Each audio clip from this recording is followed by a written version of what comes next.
Le vent du soir s'infiltrait à travers les grandes vitres de l'université d'Oxford. Sous la lumière froide des néons, des centaines d'étudiants se pressaient dans un amphithéâtre bondé. Les regards étaient tendus, les voix chuchotaient. Ce soir-là, un débat historique allait commencer, la Palestine et l'avenir du monde musulman.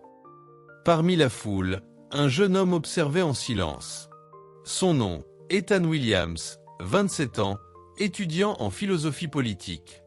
Chrétien non pratiquant, fils d'un diplomate britannique et d'une mère athée, il avait grandi dans un monde où la foi semblait être une faiblesse, et la neutralité, une vertu. Mais ce soir-là, quelque chose en lui allait basculer. Sur scène, un homme au regard calme, vêtu d'un simple costume gris, s'apprêtait à parler. Dr Zakir Naik. Ethan avait toujours cru en la logique. La religion, pour lui, était une illusion inventée pour apaiser la peur de mourir.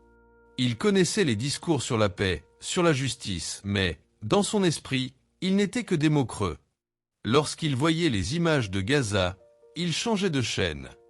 Non pas par indifférence, mais par fatigue morale. Il se disait, pourquoi s'en soucier? Ce conflit ne finira jamais. Pourtant, ce soir-là, dans cette salle, lorsqu'il vit Dr Zakir Naik poser calmement une question à un journaliste.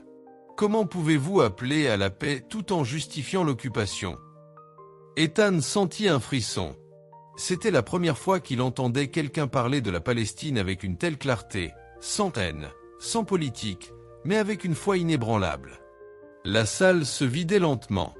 Le murmure du public laissait place à un silence dense, presque sacré. Ethan restait immobile, le regard perdu dans le vide, tandis que les mots du docteur Zakir Naik résonnaient encore dans son esprit. Ce n'étaient pas seulement des phrases, c'étaient des flèches. Elles avaient traversé quelque chose qu'il croyait impénétrable, son indifférence.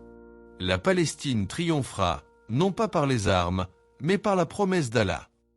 Ce mot, promesse, s'imprima dans son esprit comme une cicatrice de lumière. Depuis toujours, Ethan associait les promesses à la faiblesse humaine. On promet quand on ne peut pas garantir. Mais ici, ce mot portait une autre vibration. Il sonnait comme une certitude. Une parole prononcée avec la foi de quelqu'un qui sait, non de quelqu'un qui espère. Assis dans l'obscurité de la salle, Ethan sentit naître une curiosité qu'il n'avait jamais connue. Lui, l'étudiant rationnel, cartésien jusqu'à l'os, se mit à chercher. Son téléphone entre les mains, il tapa « Zakir Naik Palestine lecture complète ». Une vidéo apparut. Le visage calme du prédicateur, les yeux fixés sur le public, et cette citation coranique qu'il prononçait avec gravité. Et nous avons décrété pour les enfants d'Israël dans le livre. Vous ferez certes le désordre sur terre à 2 reprises, et vous vous élèverez d'un grand élèvement. Surat Al-Isra, 17h04. Ethan sentit une vague glaciale remonter le long de sa colonne vertébrale. Comment un texte vieux de plus de 14 siècles pouvait-il décrire, avec une telle lucidité, ce que les journaux et les analystes modernes tentaient d'expliquer sans jamais comprendre? Il repassa la vidéo. Encore, et encore. Chaque mot semblait lui dévoiler un PAN de réalité qu'il avait refusé de voir. Ce n'était plus une question de politique, ni d'histoire. C'était une question de promesse divine. Les images du monde défilèrent dans son esprit, les bombardements, les ruines, les cris des enfants, et pourtant, cette foi inébranlable dans les regards palestiniens. Un peuple brisé, mais debout. Écrasé, mais toujours tourné vers le ciel. Ethan sentit que quelque chose lui manquait. Ce quelque chose qu'il possédait et qu'il n'avait jamais connu. La certitude que la justice appartient à Dieu, même quand tout semble perdu. Il pensa alors à Moïse, fuyant Pharaon avec son peuple acculé devant la mer. La raison disait, c'est fini. Mais la foi disait, avance. Et Allah ouvrit la mer. C'est là qu'Ethan comprit, la foi ne nie pas la réalité. Elle la dépasse. Cette nuit-là, seul dans sa chambre d'étudiant, il resta des heures à regarder les versets défiler sur son écran. Chaque mot du Coran semblait lui parler directement, perçant sa cuirasse intellectuelle, dévoilant ce qu'il avait toujours voulu ignorer. La vérité n'a pas besoin d'être comprise pour être vraie. C'était la première fissure. Minuscule, presque invisible. Mais à travers elle, la lumière commença à s'infiltrer. Le hall du département d'histoire de l'université d'Oxford résonnait des bruits feutrés des étudiants quittant un séminaire. Ethan marchait parmi eux, absorbé par ses pensées, quand une voix l'appela doucement. « Ethan, tu as une minute. » C'était Youssef Al-Hadid, le professeur invité venu de Palestine. Un homme à la barbe grisonnante, au regard calme et lumineux, dont la prestance tranquille contrastait avec les cicatrices invisibles qu'il portait. Ils s'assirent dans un petit café aux murs tapissés de livres. Une odeur de café noir et de papier ancien emplissait l'air. Youssef parlait d'un ton posé, presque mélodieux. Il ne cherchait pas à convaincre, mais à partager.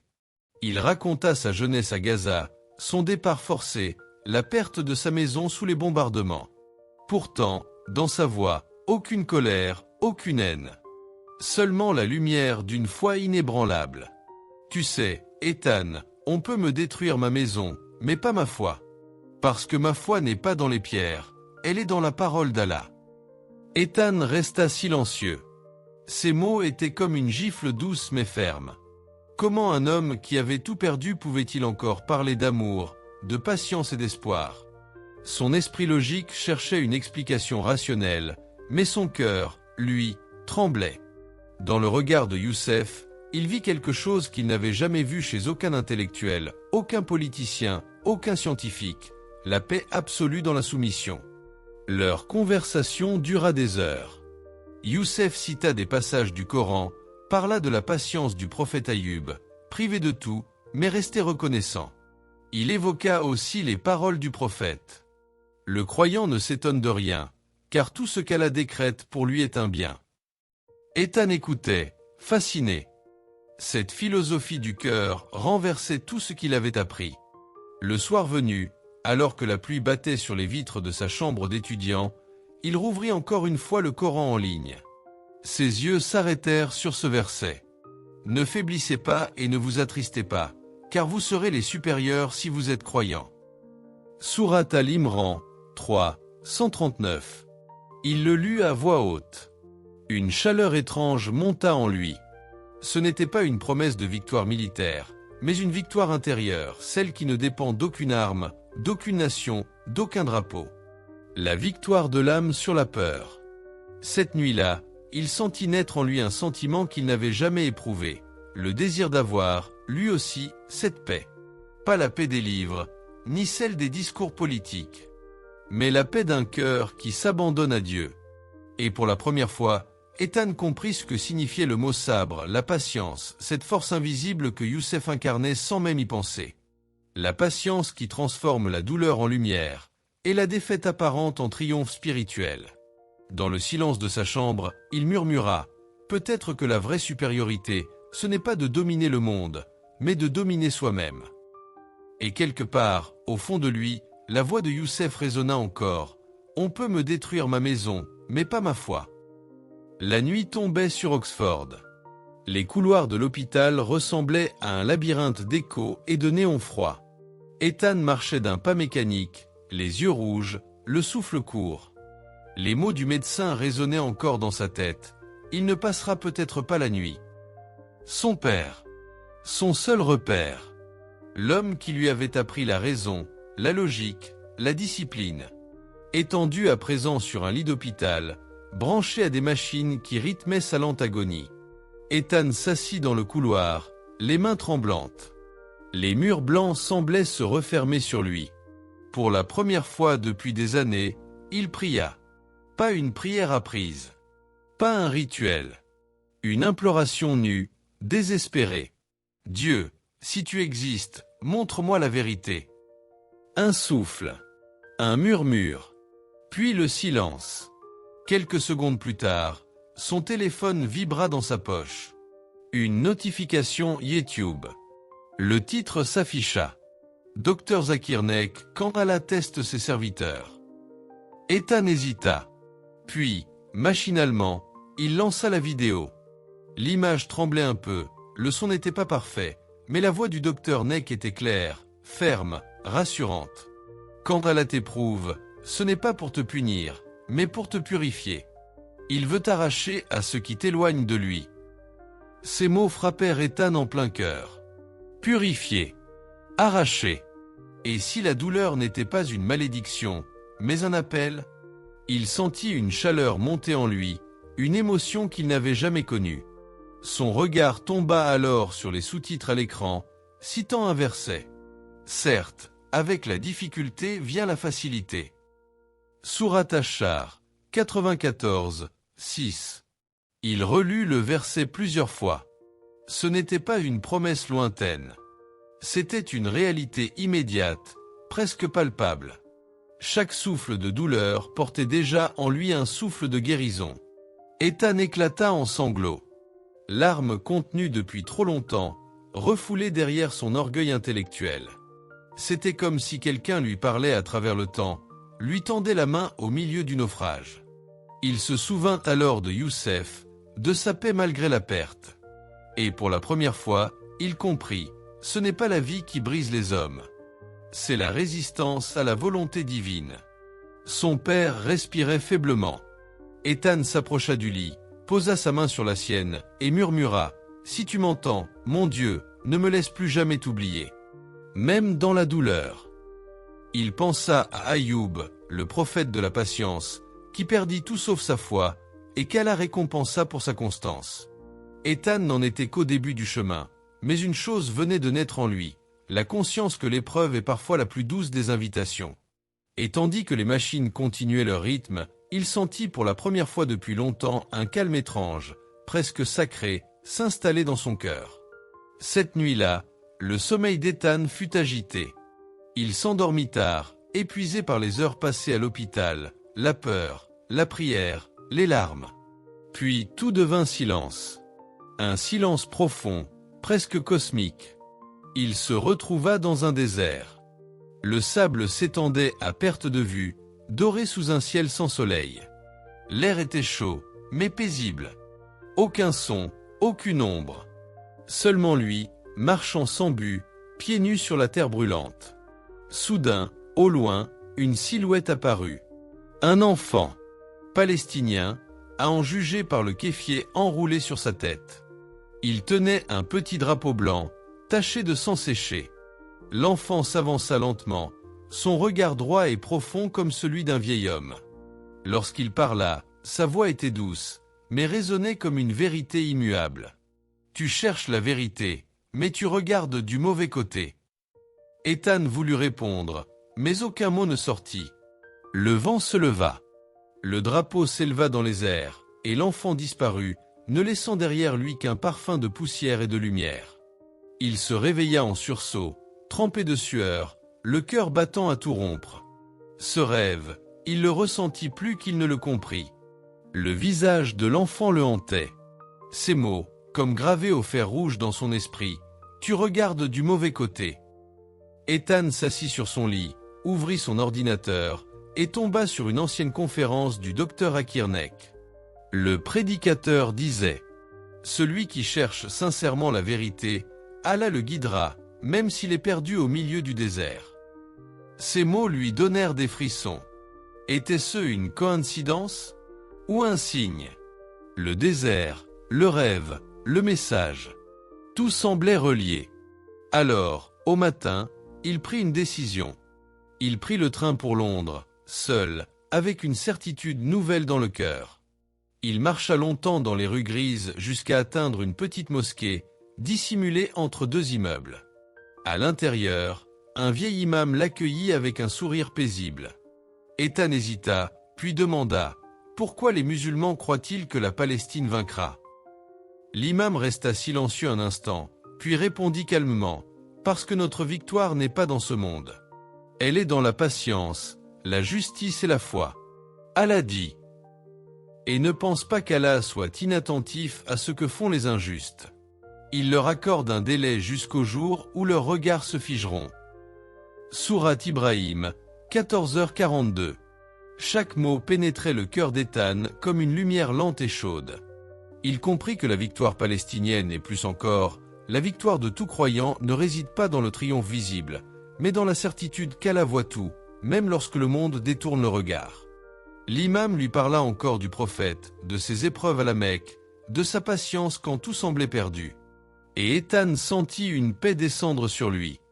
Une paix qu'aucun raisonnement n'avait su lui offrir. Cette nuit-là, dans sa chambre d'hôtel, il contempla le ciel de Londres et murmura « Peut-être que la vérité n'était jamais loin.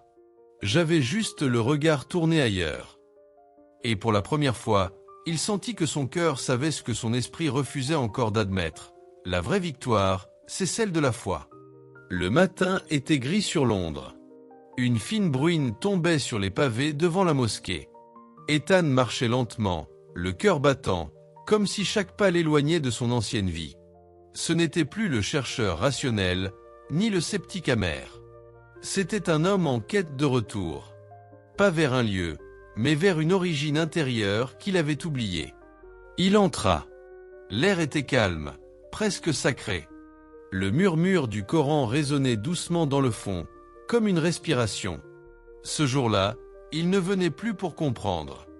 Il venait pour se soumettre, non pas à un dogme, mais à une vérité qui avait frappé à sa porte depuis trop longtemps. Devant quelques frères rassemblés en cercle, il ferma les yeux. Ses lèvres tremblaient, mais ses mots étaient sûrs. Ashhadu an la ilaha illallah, wa ashhadu anna Muhammad Rasulallah. Les syllabes semblaient venir d'un lieu au-delà de lui-même. Comme si son âme parlait à sa place. Les larmes coulèrent sans qu'il ne les retienne. C'était une renaissance silencieuse. Le monde, avec ses bruits, ses doutes, ses blessures, s'éteignait autour de lui. Dans son cœur, un espace nouveau s'ouvrait, un espace où il n'y avait ni peur, ni colère, ni confusion. Juste la lumière. L'imam, ému, posa sa main sur son épaule et récita d'une voix apaisée. Allah est le protecteur de ceux qui croient. Il les fait sortir des ténèbres vers la lumière. Sourate Al-Baqarah 2, 257. Ces mots traversèrent Ibrahim, car désormais, il portait ce nom comme une vérité qu'il reconnaissait enfin. Il pensa à tous les signes qu'Allah lui avait envoyés, le vieil homme du marché, le professeur palestinien, la douleur de la perte, le rêve du désert. Chacun avait été une étoile sur le chemin de son cœur. Il resta longtemps immobile, laissant la paix s'installer en lui. Cette paix que même la raison ne pouvait expliquer. Elle ne venait pas d'un miracle visible, mais d'un renversement intérieur. Tout ce qu'il cherchait à l'extérieur, il venait de le retrouver en Allah. Il pensa à la Palestine, non plus comme à une terre meurtrie, mais comme au miroir de la foi. Car ce peuple, malgré la douleur et la ruine, portait encore cette lumière que rien ne pouvait éteindre. Et pour la première fois, il comprit, la véritable victoire n'est pas celle des armes, mais celle des âmes. Ibrahim leva les yeux vers le ciel gris. Le monde lui semblait soudain neuf, lavé, pur. La lumière qu'il cherchait n'était plus dans le soleil, mais dans son propre cœur. Des années plus tard, Ibrahim enseignait la philosophie comparée des religions. Lorsqu'un étudiant lui demanda « Pensez-vous qu'un jour la Palestine sera vraiment libre ?» Il répondit avec sérénité « Elle l'est déjà, car ceux qui croient en Allah ne sont jamais vaincus. » La caméra s'éloigne. Dans le silence, la voix de Zakir Nek résonne, comme un écho du passé. « Je vous annonce la victoire de la Palestine, parce qu'Allah a promis la victoire à ceux qui persévèrent dans la foi. » L'écran devient noir. Et dans la lumière invisible de la foi, le mot victoire prend enfin tout son sens.